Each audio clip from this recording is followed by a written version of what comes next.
নমস্কার, কুকুই চৈতালিতে সবাইকে স্বাগত। মোচা আমরা সাধারণত নিরামিষভাবেই খেয়ে থাকি, তাই আজকে আমি আপনাদের সাথে আমিষভাবে চিংড়ি মাছ দিয়ে মোচার ঘন্ট রেসিপি শেয়ার করব। এর জন্য প্রথমে কড়াইয়ে জল দিয়ে তার মধ্যে নুন আর হলুদ দিয়ে জলটা একটু ফুটিয়ে নেব। এবার নুন হলুদের ফুটন্ত জলে কেটে রাখা মোচাটা দিয়ে কিছুক্ষণ ঢাকা দিয়ে ভাপিয়ে নেব। এর আগেও আমি আপনাদের সাথে আমার দিদার হাতের রেসিপি শেয়ার করেছি, এটাও তার মধ্যে একটা। ভাত এবং রুটি দুটোর সাথেই এটা খেতে অসাধারণ লাগে। পুরনো দিনের হারিয়ে যাওয়া রেসিপিগুলোর মধ্যে এই মোচার রেসিপিও একটা। ভাপানো হয়ে গেছে, এবার একটা স্ট্রেনার দিয়ে জলটা ঝরিয়ে নেব। এবার কড়াই সর্ষের তেল গরম করে তাতে চিংড়ি মাছ ভালো করে ধুয়ে নুন হলুদ মাখিয়ে সেগুলো ভেজে নেব।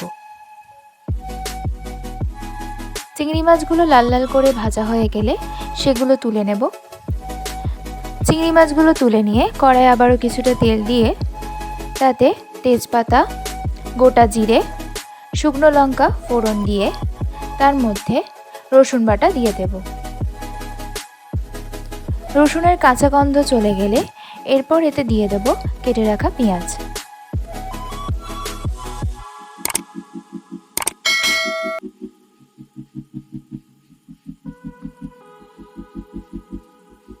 পেঁয়াজগুলো ভালো করে ভাজা হয়ে বাদামি রং হয়ে এলে তাতে দিয়ে দেব ডুমো করে কেটে রাখা আলু।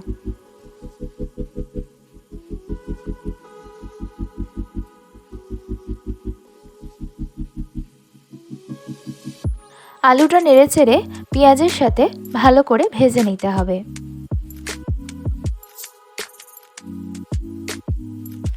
এরপর এর মধ্যে নুন দিয়ে নেড়েচেড়ে নিয়ে ঢাকা দিয়ে দেব।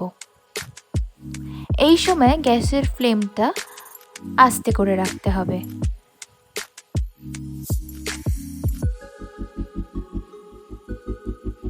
ঢাকা খুলে সামান্য নেড়েচেড়ে নিয়ে এর মধ্যে দিয়ে দিতে হবে হলুদ গুঁড়ো, শুকনো লঙ্কা গুঁড়ো আর জিরে গুঁড়ো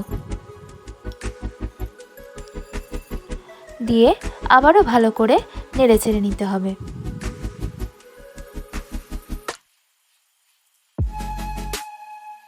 এবার এর মধ্যে দিয়ে দিচ্ছি আদা বাটা।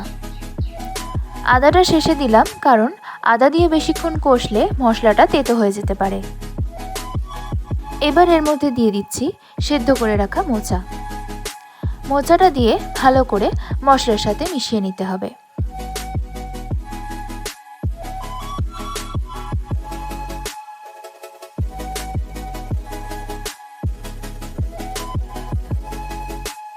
ভালো করে মিশিয়ে নিয়ে এবার ঢাকা দিয়ে দেব। এই সময় গ্যাসের ফ্লেমটা আস্তে রাখতে হবে।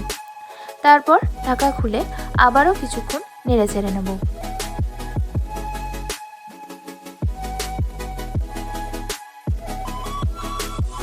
এরপর আবারও কিছুক্ষণ চাপা দিয়ে রেখে এরপর এতে জল অ্যাড করে দেব।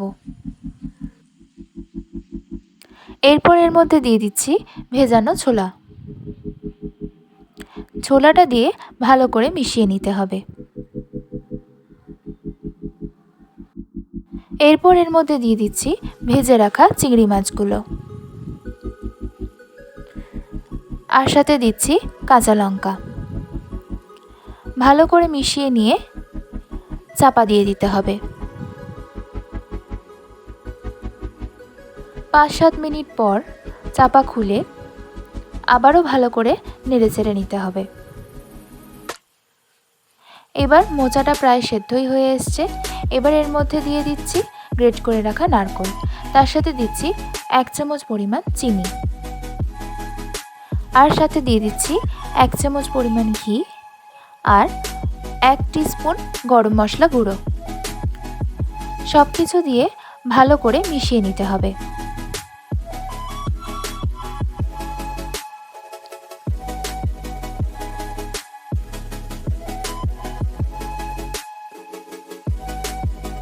সব কিছু ভালো করে মেশানো হয়ে যাওয়ার পর আরও কিছুক্ষণ চাপা দিয়ে রাখবো। এই সময় গ্যাসের ফ্লেমটা অফ করে দিয়ে কিছুক্ষণের জন্য চাপা দিয়ে রাখতে হবে। ব্যাস রেডি চিংড়ি মাছ দিয়ে মোচার ঘন্ট।